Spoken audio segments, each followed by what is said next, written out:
بازار کوبانه وانی هاتن شورشا یه پگ هاتن از دنال مویای جبا کوبانه آخ از دنال مویای جبا کوبانه.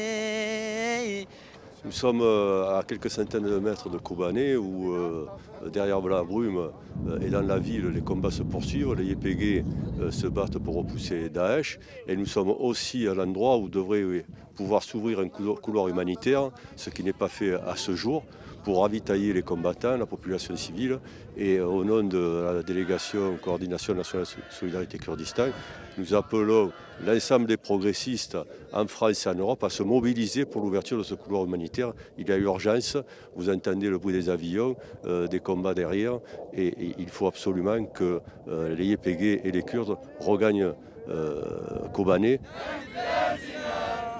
Nous sommes sur une colline juste en face de Kobané. D'ailleurs, on entend en ce moment des tirs à l'intérieur de la ville. Derrière moi, il y a les chars turcs qui observent depuis longtemps maintenant sans rien faire. La ville de Kobané est toujours assiégée par Daesh. Bien que les nouvelles soient bonnes et que Daesh recule, que les forces de l'IPG sont en train de regagner du terrain.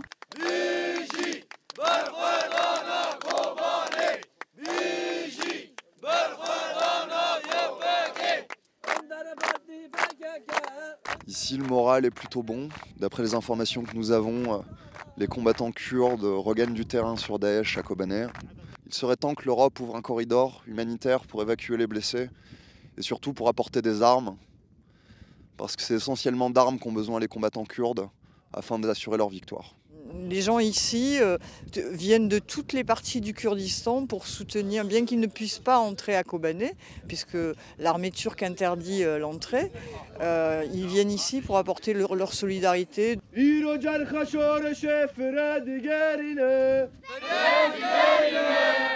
Beaucoup d'émotions, la rencontre de personnes d'un peuple formidable. Hein. C'est vrai qu'on a rencontré des gens déterminés, sûrs de leur cause. C'est-à-dire qu'on sent que derrière, il y a une réflexion, des combats qui ont été menés depuis plusieurs générations. Et ça se ressent, il y a le poids de l'histoire.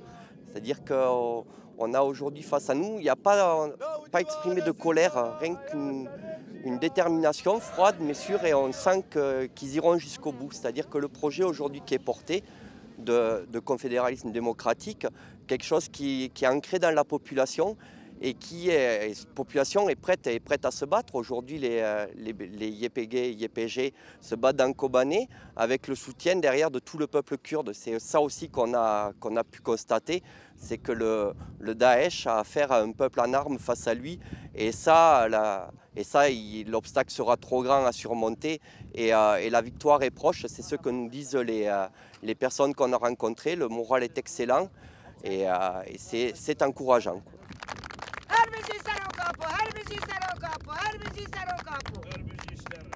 Il y a 120 000 civils qui ont été obligés de fuir Kobané devant l'avancée de Daesh.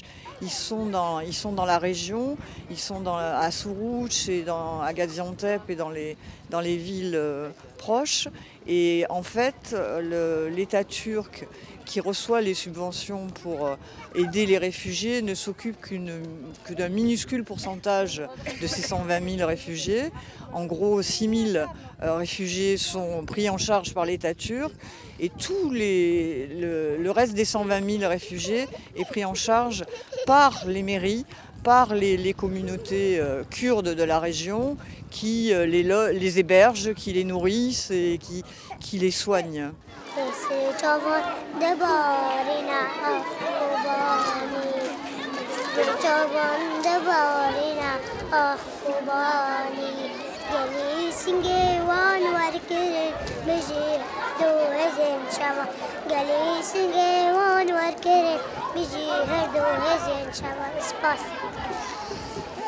Bravo.